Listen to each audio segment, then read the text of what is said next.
بسم الله الرحمن الرحيم. السلام عليكم ورحمة الله وبركاته.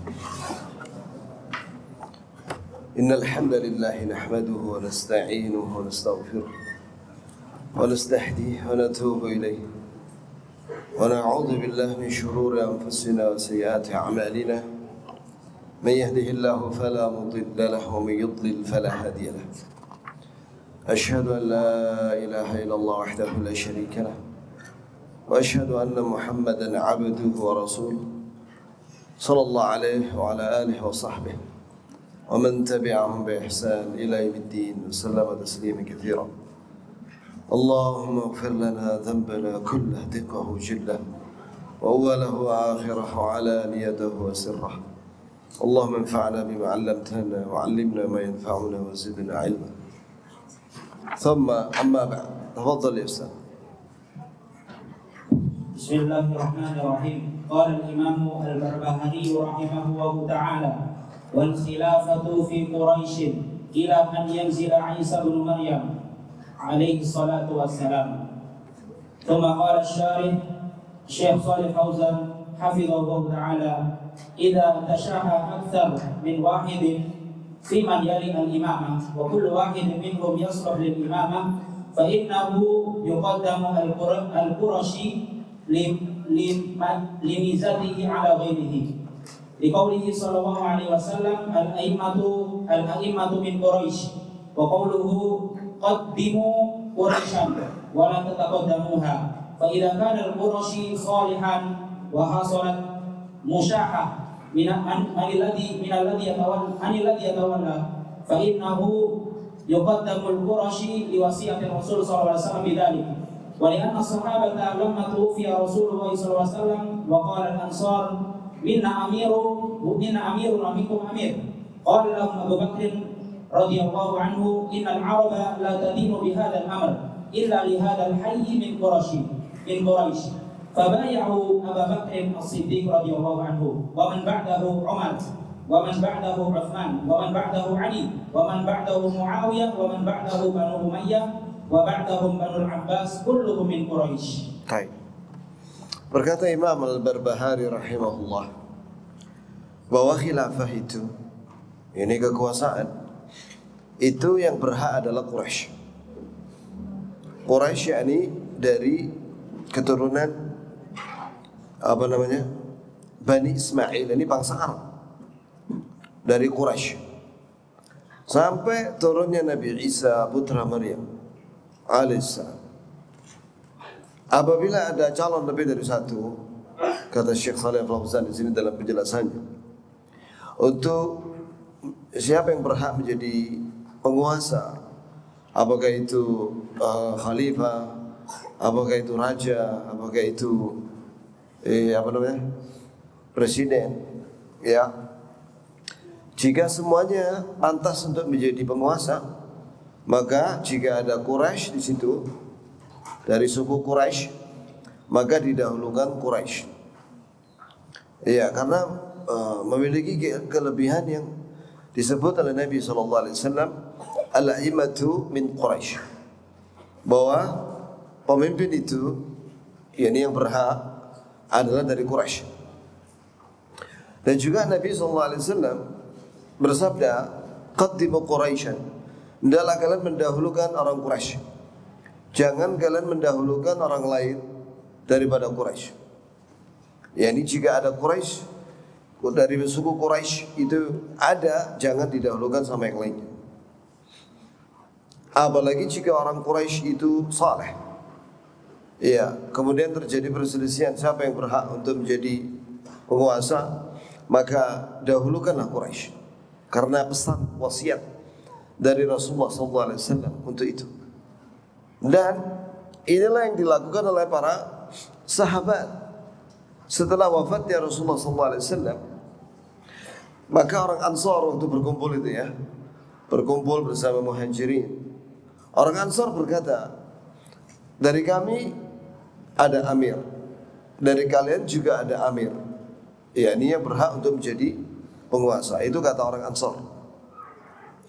Maka Abu Bakar Siddiq radhiyallahu anhu berkata kepada orang Ansar, innal Arab la tadinu bi hadzal amr illa li hadzal hayy min Quraisy. Sesungguhnya bangsa Arab ya tidak mengamalkan atau tidak meyakini hal semacam itu kecuali kekuasaan itu haknya suku Quraisy. Di sini jamaah sekalian menunjukkan bahwa Abu Bakar As-Siddiq radhiyallahu anhu a'lamun nasi ba'da Rasulullah sallallahu alaihi wasallam. Orang yang paling alim dengan agama ini setelah Nabi Muhammad sallallahu alaihi wasallam adalah Abu Bakar As-Siddiq radhiyallahu anhu. Hatta Ansar waktu itu yakni tersembunyi ilmu tentang ini.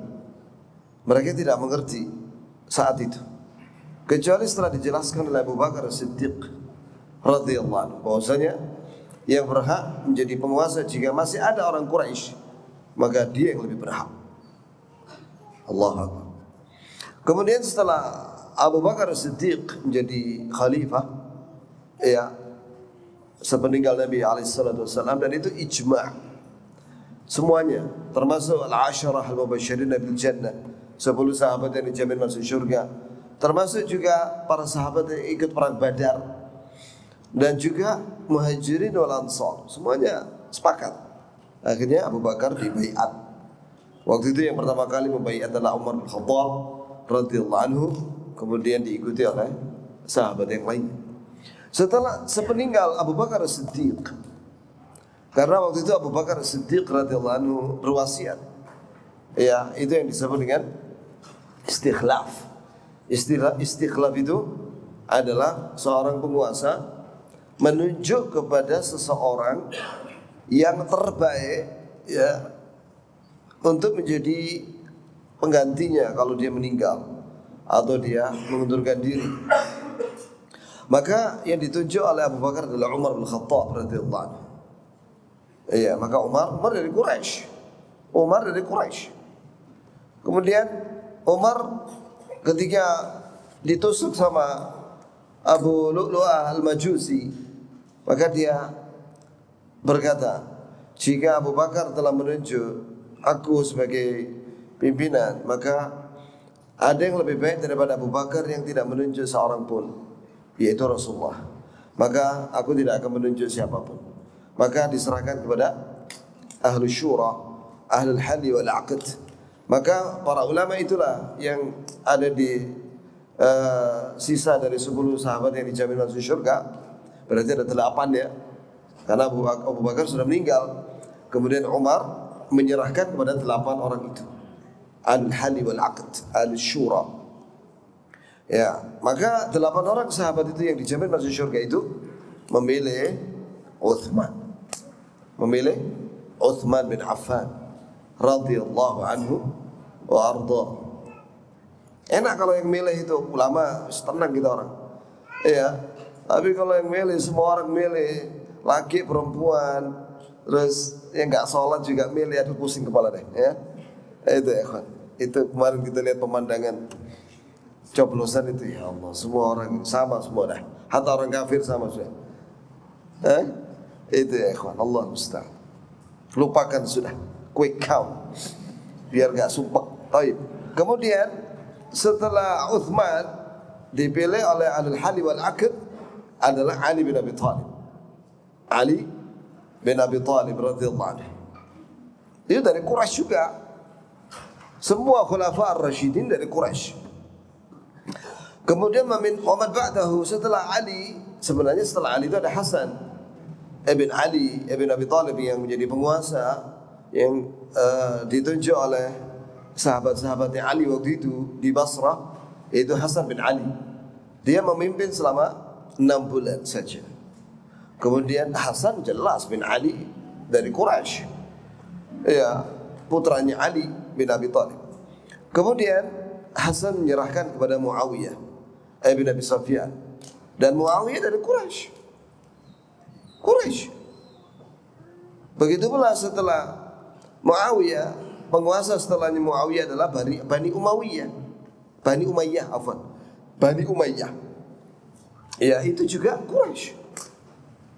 Kemudian setelah Bani Umayyah, Bani Abbasiyah yang menguasai khilafah setelah itu. Itu semua Bani Abbasi. Abbasiyah itu juga Quraisy. Nah, ketika kepemimpinan tidak di tangan Quraisy, pecah sudah umat Islam. Antum lihat sejarah. Ketika pemimpin terakhir dari Quraisy itu, ini siapa? Yang di Baghdad itu, yang dibunuh oleh pasukan Tartar, pimpinan Hulagu Khan yang menyerang Baghdad, habis sudah kepimpinan Quraisy. Setelah itu terpecah-pecah umat Islam.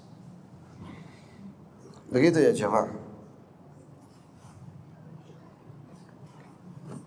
Bukan berarti kemudian selain Quraisy tidak sah. Sah. Cuman kalau ada Quraisy dia berhak. Tapi kalau misalnya nggak ada pemimpin selain dari Quraisy tidak ada, ya yang ada selain Quraisy tidak masalah. Baca berikutnya. Qala hafidhahu ta'ala amma idza tamma al-amru wa aqada fa innahu talzamu ta'ah walau lam yakun qurasyiyan aw kana al-qurasyi la yasluhu lil imamah fa mujarradu kaunihi qurasyiyan la yakhuluhu lil imamah illa idza kana ma'al qurasyiyah salihan laha wa lam yakun hunaka imamun qa'im.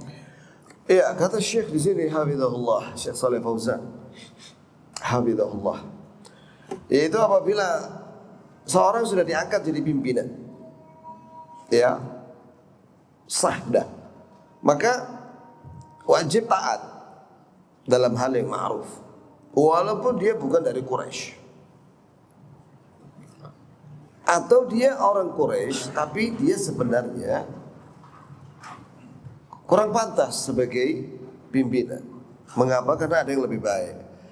Ya, yang afdal nggak terpilih, yang mafdul yang terpilih. Yang mafdul itu yang kurang afdal. Iya, tetap ya sah juga itu. Gitu ya kawan. Jadi tidak mesti kalau Quraisy sudah pasti dia jadi penguasa. Ya. Tapi apabila ada syarat dia adalah saleh dan dia memenuhi syarat-syarat ya sesuai dengan yang disebut oleh para ulama, maka dialah yang berhak. Tapi kalau misalnya tidak ada selain Quraisy sudah jadi pimpinan, ya enggak apa-apa. Sebagaimana sabda Rasulullah sallallahu alaihi wasallam, fa innahu man ya'ish minkum fa yasara ikhtilafan katsira fa 'alaikum sundar. Wa in ta'ammara 'alaikum 'abdun habashi isma'u wa ati'u wa in ta'ammara 'alaikum 'abdun habashi. Dengar dan taatilah penguasa kalian dalam hal yang ma'ruf, walaupun yang memimpin kalian itu adalah budak dari Habasyah, budak dari Ethiopia. Budak jelas nggak memenuhi syarat. Yang menjadi syarat kata ulama afdalnya orang merdeka. Tapi walaupun misalnya dia budak bisa menjadi penguasa. Dan bahkan dia dalam sebuah riwayat mujadda al-atraf, yakni ujung-ujungnya terpotong, tangannya terpotong, kakinya terpotong, cacat dia. Jadi penguasa, ayo sudah taati dah dalam hal yang ma'ruf. Begitu ya. Petunjuk Nabi kita Muhammad sallallahu alaihi wasallam. Lanjut. Qawluhu ila an yanzila Isa bin Maryam alaihi salatu wassalam. Isyarah ila anna Isa alaihi salatu wassalam hinama yanzil wa imamul muslimina Muhammad bin Abdullah al-Mahdi wa huwa min baitil Hasan bin Ali bin Abi Thalib fadalla ala anna akhirul a'imah yakunu min Quraisy wa awwaluhu min Quraisy wa huwa Abu Bakr radhiyallahu anhu wa hadha hasbal imkani kama dzakarna wa idza ma wajada ahadun min Quraisy fala tu'attilu al-wilayah amma idza qama bil amri ghairu qurasyiyin wa kanat fihi salahiyatu annana nab'uduhu wa naqul la tasluh laha fayajibu ma'rifata hadhihi al-umur. Ya. Kemudian kata Syekh hafizahullah, yakni menafsirkan kalimat Imam Al-Barbahari yang menyatakan bahwa Quraisy, pimpinan dari Quraisy ini sampai zamannya Nabi Isa turun. Maksudnya di sini adalah isyarat bahwa ketika Nabi Isa alaihissalam turun di akhir zaman, maka pimpinan umat Islam waktu itu dari Quraisy, namanya Muhammad bin Abdullah, yang digelari Imam Mahdi itu. Iya. Dia ini adalah keturunan dari Hasan bin Ali bin Abi Thalib. Ini bukan dari Husain bin Ali bin Abi Thalib radhiyallahu anhu, tapi dari Al-Hasan ibn Ali ibn Abi Thalib. Ya, jadi dari keturunan Hasan ini ya kawan, ada sampai kiamat. Masya Allah. Ya, itu yang akan menjadi pimpinan umat Islam saat itu. Dan saat itu betul-betul tersebar keadilan di seluruh penjuru dunia, sebagaimana sebelumnya tersebar kezaliman di seluruh penjuru dunia.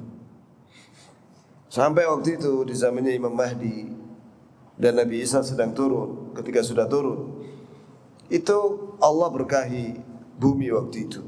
Buah delima, antum tahu delima ya kan? Yang di Taif itu segini ya, merah warnanya. Itu nanti ketika zamannya Imam Mahdi, buah delima itu satu biji itu saking besarnya bisa dinikmati orang satu apa itu ya, satu hayy atau apa itu, satu lingkungan, satu biji itu. Kayak apa gedenya itu buah delima. Yang biasa kalau orang kita bikin jus itu, jus delima itu seperti itu, atau dimakan langsung gitu.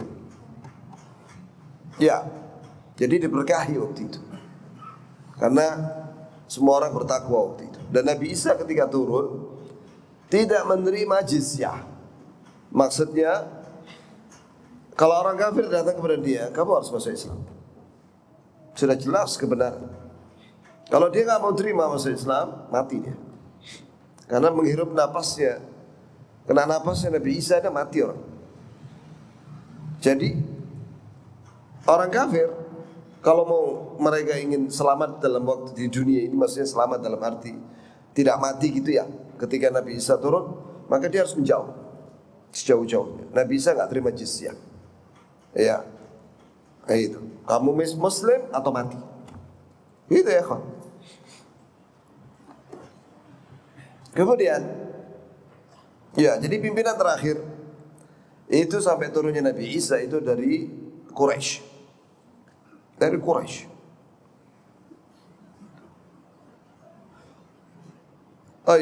Sebagaimana tadi dijelaskan bahwasanya pertama pimpinan Quraisy pertama kali setelah Rasulullah SAW adalah Abu Bakar As-Siddiq, ya kan? Nah, kemudian dilanjutkan seterusnya.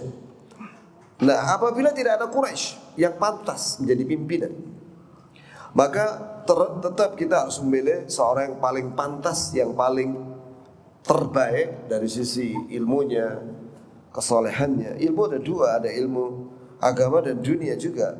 Ya, kalau misalnya dia kekurangan dalam ilmu dunianya, maka dia merekrut menteri-menteri, pembantu-pembantunya yang ahli di bidangnya masing-masing dan memilih yang terbaik di antara mereka dan yang paling amanah. Begitulah dalam Islam ya kawan. Jadi walaupun dari selain Quraisy tetap sah.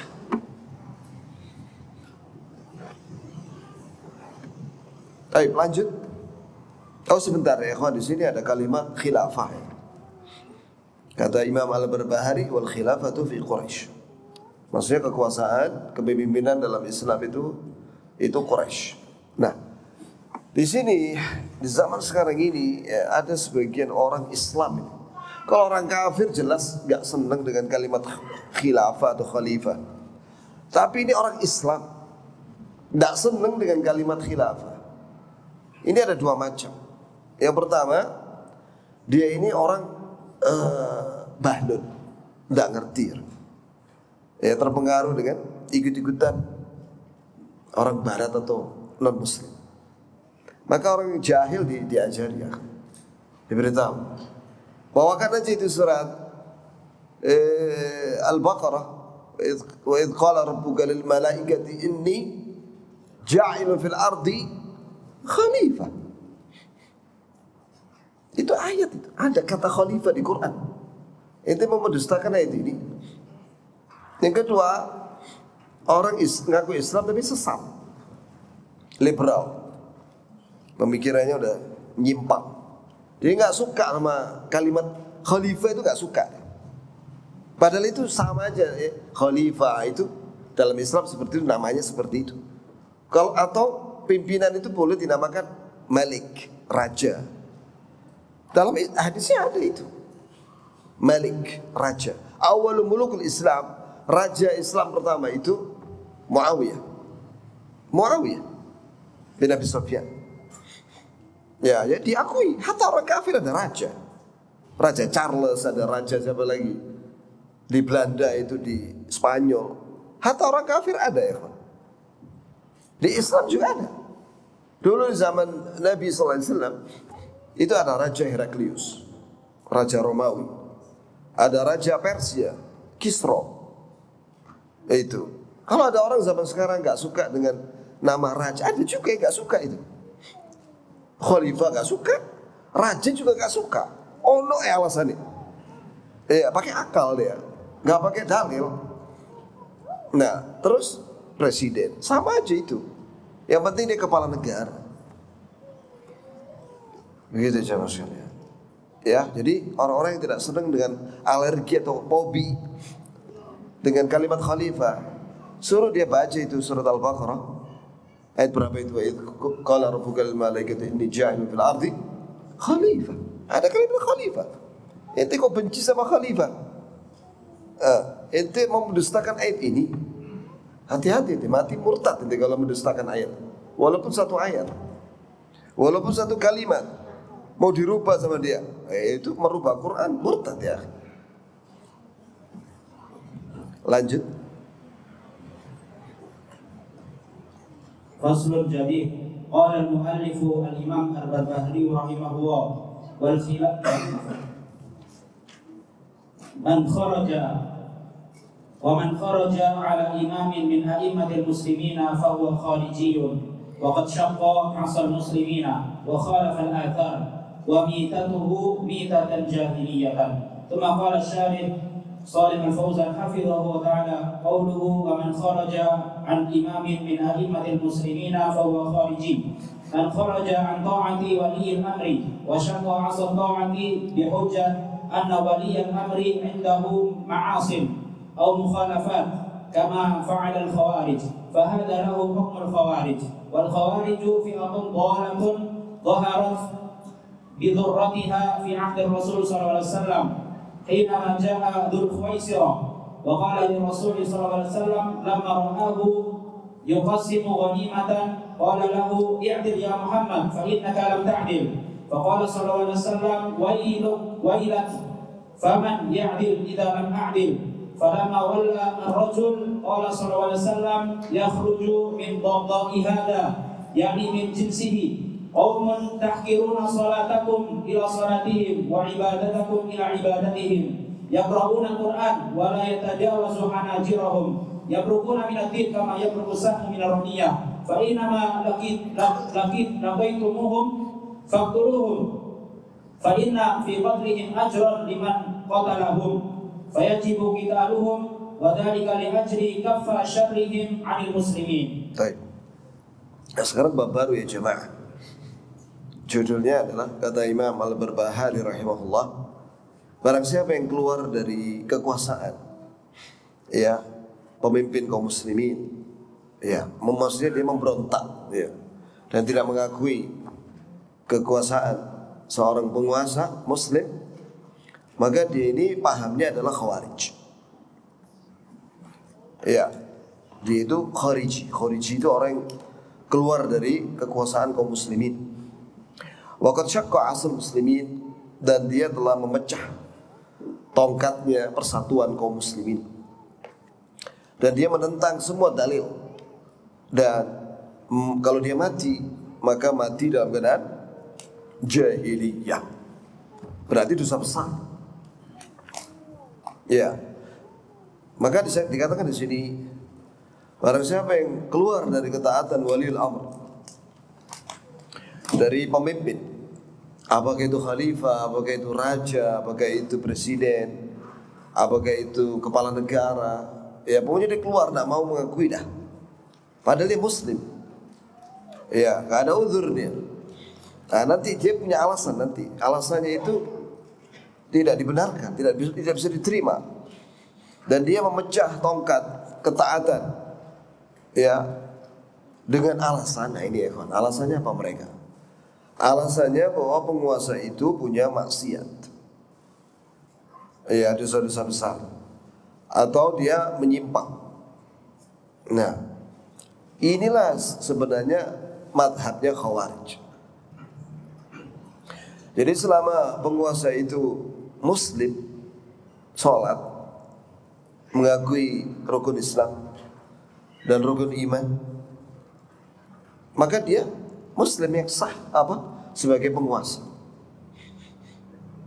Maka kita nitip sama diwakili oleh DPR dan MPR untuk membaiat, mengukuhkan, meresmikan pemimpin itu. Ya udah, kita ngikut. Itulah yang dimaksud dengan penguasa waliul amri itu, yang nanti disebutkan. Yang tadi disebutkan bahwa barang siapa yang keluar dari ketaatan kepada penguasa itu, maka dia kalau matinya bangkai jahiliyah. Khawarij ini adalah kelompok yang sesat. Zaharat bidratuha. Bidrah itu bibitnya, muncul di zaman Rasulullah SAW. Ada satu orang digelari Dzul Khuwaisirah. Satu orang ini disebutkan oleh para ulama, dia ini di dahinya itu ada warna hitam. Dia rajin sholat malam. Kemudian jenggotnya lebat. Dan dia rajin puasa. Ya. Nah, tapi dia menyimpan keyakinan yang sesat. Apa yang dia lakukan terhadap Rasulullah SAW? Ketika Rasulullah SAW membagi harta rampasan perang atas petunjuk dari Allah dan izin dari Allah, apa kata orang ini, Dzul Khuwaisirah, di hadapan Rasulullah SAW? Katanya, "I'dil ya Muhammad, innaka lam ta'dil." Hendaklah engkau berbuat adil wahai Muhammad. Coba lihat ya kawan, gak sopan nih dengan Nabi. Kayak orang Badui aja ini, ya. Dia langsung manggil Nabi namanya Muhammad, tidak manggil ya Rasulullah. Bahkan dengan kalimat i'dil, ya, adillah engkau wahai Muhammad, kau tidak adil. Subhanallah. Kemudian maka Rasulullah menjawab, wailak, celaka kamu ini. Faman ya'dil idza lam a'dil. Siapa yang adil jika aku tidak adil lagi? Maka orang itu pergi. Sebenarnya ini masih ada lagi lafaz hadisnya. Waktu itu Umar marah sama orang ini. Ya Rasulullah, biarkan aku penggal leher. Itu kata Umar, ya. Jangan. Ya. Maka Rasulullah setelah itu mengatakan ini, yakhruju min dhidhi hadha. Yakhruju min dhidhi hadha, akan keluar dari jenisnya orang seperti ini. Qaumun, satu kaum, tahqiruna salatakum ila salatihim. Dalam sebuah riwayat ala salatihim.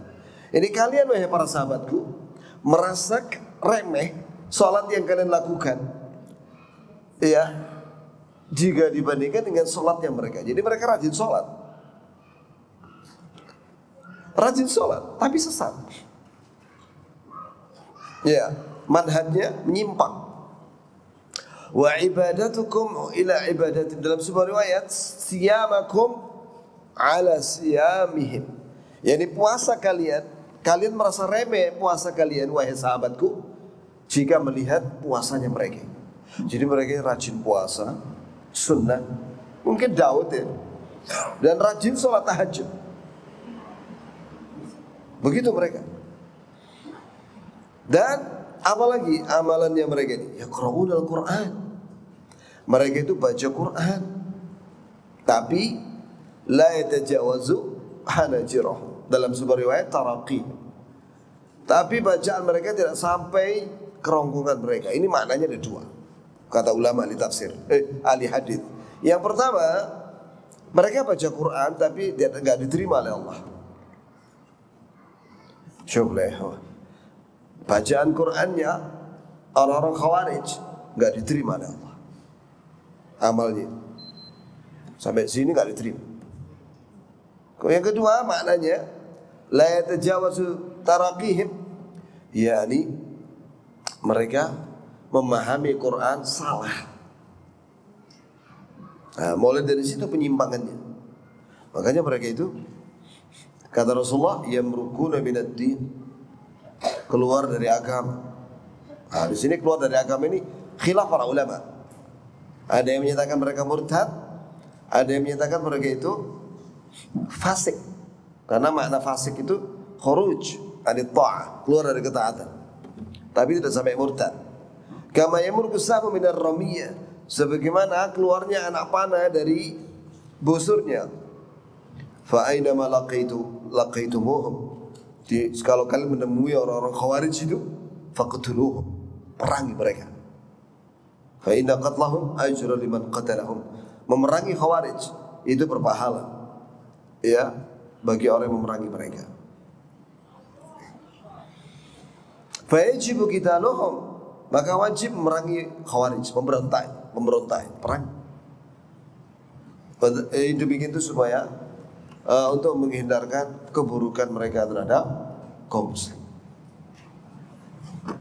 Jamaah sekalian, barakallahu li wa lakum. Hadis tentang Khawarij itu banyak sekali ya. Hadis tentang Khawarij, sampai ada buku khusus Khawarij, membantah Khawarij. Tebelnya sama ini ya. Dari mulai zaman Ali bin Abi Thalib kan munculnya zamannya Ali. Munculnya mereka tidak mau baiat sama Ali, orang-orang Khawarij. Dan bahkan mereka mengkafirkan Ali bin Abi Thalib beserta sahabat yang bersama Ali di Basrah waktu itu. Mereka juga mengkafirkan Muawiyah yang ada di Syam dan siapapun yang bersama Muawiyah. Dan mereka mengkafirkan sampai ini Ashabut Tahkim, Abu Musa al-Asy'ari dan Amr bin As. Semuanya dikafirkan sama mereka yang bersama Ali dan Muawiyah. Puncaknya mereka itu membunuh Abdullah bin Khabbab bin al-Ard, anaknya sahabat Khabbab bin al-Ard terkenal radhiyallahu anhu, punya anak namanya Abdullah. Abdullah beserta istrinya yang hamil dibunuh sama Khawarij. Bahkan bayi janin yang dikandung itu di perutnya istrinya itu dibelek, kemudian janinnya diambil, disembelih, dibuang ke sungai. Ali mendengar, bin Abi Thalib mendengar. Maka Ali berkata, mengeluarkan pengumuman, maklumat, bawa ke sini pembunuhnya, saya mau kisos.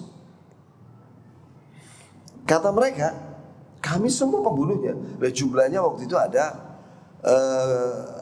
riwayat 8.000 orang. 8.000 Khawarij.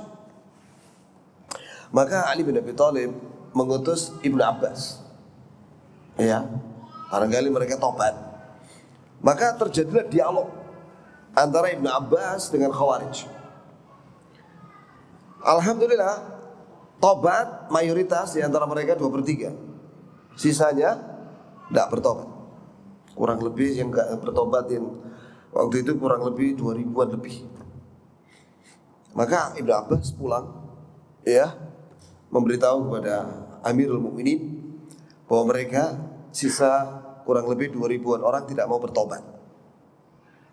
Kata Ali, oh mereka yang disebut oleh Rasulullah SAW itu akan memberontak itu.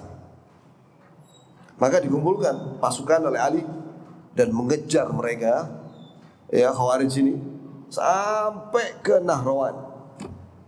Nahrawan itu di Iran. Sekarang wilayah itu di Iran. Dikejar sama Ali beserta pasukannya dari Basrah menuju Nahrawan. Nah, disitulah mereka dihabisi. Kecuali beberapa gelintir mereka yang melarikan diri, melarikan diri pergi.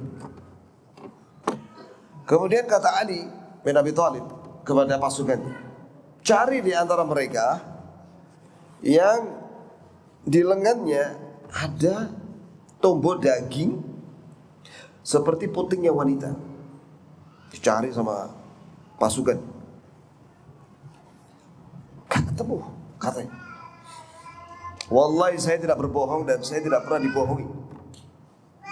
Rasulullah tidak berbohong. Saya mendengar itu dari Rasulullah. Cari sampai ketemu. Ternyata ketemu itu, orang itu sudah jadi mayat, ditumpukan mayat paling bawah. Dia paling bawah. Jadi mayatnya saking banyak ditumpuk-tumpuk ya. Begitu ketemu, di lengannya itu ada daging tumbuh seperti putingnya wanita. Maka Ali bin Abi Thalib sujud syukur. Syukran lillah, karena dimuliakan oleh Allah memerangi Khawarij. Nah, sebagian mereka selamat Khawarij. Pergilah mereka ke Oman. Oman itu mazhabnya Ibadiyah, Khawarij. Oman itu punya negara. Oman itu ya.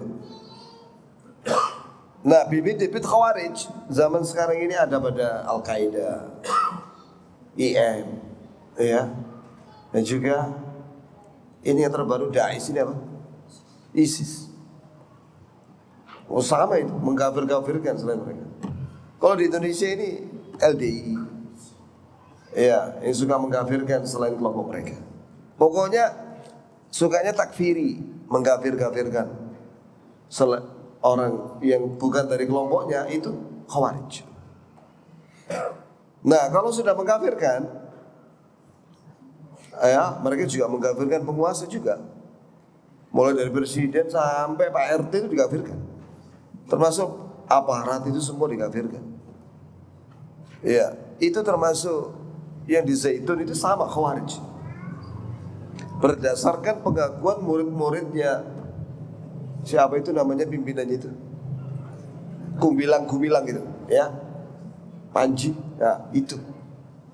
Berdasarkan pengakuan murid-muridnya yang sudah belajar sama dia selama 9 tahun, 10 tahun, 15 tahun, betul bahwasanya dia itu mengkafirkan selain kelompoknya. Dan mereka mendirikan negara dalam negara. Itu sudah pengakuan mereka, alumni-alumni mereka. Ya, begitulah ya kawan. Dan kata Rasulullah sallallahu alaihi wasallam dalam Sahih Bukhari, hum kilabun nar. Khawarij ini anjingnya neraka. Ini mereka masuk neraka berbentuk seperti anjing. Kilabun nar, anjing neraka. Waktu penumpasan Khawarij, itu kepala-kepala Khawarij itu terpenggal-penggal mereka. Kan dihukum mati mereka. Itu ditancapkan, diletakkan di pagar-pagar masjid. Ada seorang sahabat, ini ada di Sahih Bukhari. Seorang sahabat mendatangi kepala-kepalanya orang Khawarij yang dipajang di pagar itu. Kemudian beliau mengatakan, kilabun nar, kilabun nar. Anjing neraka, anjing neraka. Maka tabi'in tanya, apakah kau mendengar itu dari Rasulullah? Oh iya, aku mendengar dari Rasulullah itu berkali-kali. Dihitung sampai berapa kali? 7 kali. Mendengar dari Rasulullah bahwa Khawarij itu anjingnya neraka. Alhamdulillah ahlu sunnah salafiyun, mereka taat sama penguasa. Tidak ada satupun salafi yang menyuruh kepada pemberontakan. Alhamdulillah. Allahumma ja'alna minhum ya rabbal alamin. Lanjut. Qala hafidhahu ta'ala wa hadha idza adharu as-silaha wa hamalu as-silah ama mujarrad annahum yadhharuna ra'y al-khawarij wa yatakallamuna walakin la yuqatilun wa laysa ma'ahum silah fa nahnu nunkiru 'alaihim wa nubayyinu lahum dhalalahum wa la nuqatiluhum lakin idza sara lahum syauka wa saru yuqatiluna al-muslimina fala yajuzu lil muslimina an yatrukuhum bal yajibu ala wali al-amr an yuqatilahum wa yajibu ala al-muslimina an yakunu ma'a wali al-amri alaihim kama hasala fi khilafati Ali radhiyallahu anhu lamma qatala al-khawarij fi an-Nahrawan wa dhamma as-sahabatu ilayhi wa qatalu ma'ahu al-khawarij hatta qatlahum syarru qatla wa nala bidzalika al-ajru alladhi wa'ada bihi Rasulullah sallallahu alaihi wasallam fi qawlihi fa inna fi qatlihim ajran liman qatalahum. Azan dulu ya akhi, baru kita terjemahin ini. Memerangi Khawarij itu apabila mereka punya senjata dan mengangkat senjata, maka wajib diperangi. Tapi kalau mereka tidak punya senjata, tapi mereka berpaham Khawarij, maka mereka tidak diperangi, tapi diingkari, dinasihati, dan dijelaskan kesalahan mereka dan kekeliruan mereka, sebagaimana yang dilakukan oleh Ibnu Abbas. Wallahi bagus sekali ya kawan, nasihat Ibnu Abbas kepada Khawarij. Barangkali insyaallah pertemuan yang akan datang ya hari Kamis, kalau masih ada kesempatan, kita akan bawakan nasihat Ibnu Abbas kepada Khawarij. Wallah bagus sekali ya. Sehingga banyak di antara mereka yang sadar dan tobat. Bertobat kepada Allah, kembali kepada sunnah. Jadi kalau mereka tidak punya senjata dan tidak punya kekuatan, maka dinasihati, didebat. Sebagaimana yang dilakukan oleh Syekh Al-Albani, mendebat kaum takfiri selama 3 malam.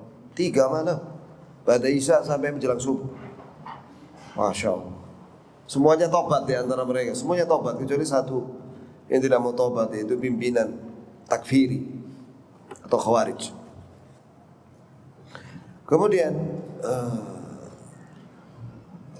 tapi jika mereka banyak dan mereka punya kekuatan, yakni punya senjata, mereka mengumpulkan senjata dan mau memerangi kaum muslimin, maka umat Islam tidak boleh membiarkan mereka.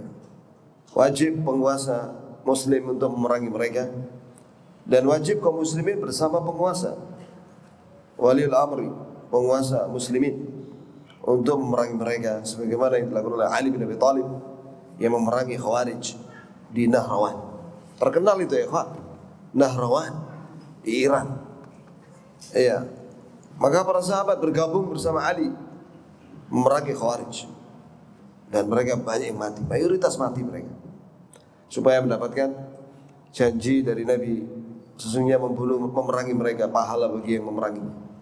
Bahkan kata Rasulullah dalam sebuah riwayat, sebaik-baik muslim adalah yang memerangi mereka dan yang dibunuh sama mereka. Paham ya? Nah, itu salah satu amalan saleh adalah memerangi Khawarij. Dan muslim yang dibunuh sama mereka, dibunuh sama Khawarij, itu diberi kabar gembira oleh Rasulullah. Sebaik-baik mayat yang dibunuh adalah dibunuh sama Khawarij. Demikian ya kawan, insyaallah kita akan sampaikan, insyaallah ingatkan saya tentang nasihat Ibnu Abbas terhadap Khawarij. Itu penting sekali untuk dibacakan, karena ada dialog di situ antara Ibnu Abbas dengan Khawarij, sehingga mayoritas mereka kembali kepada ahli sunnah. Insyaallah. Ingatkan saya, insyaallah. Kalau nggak ada pertanyaan saya tutup. Iya. Iya.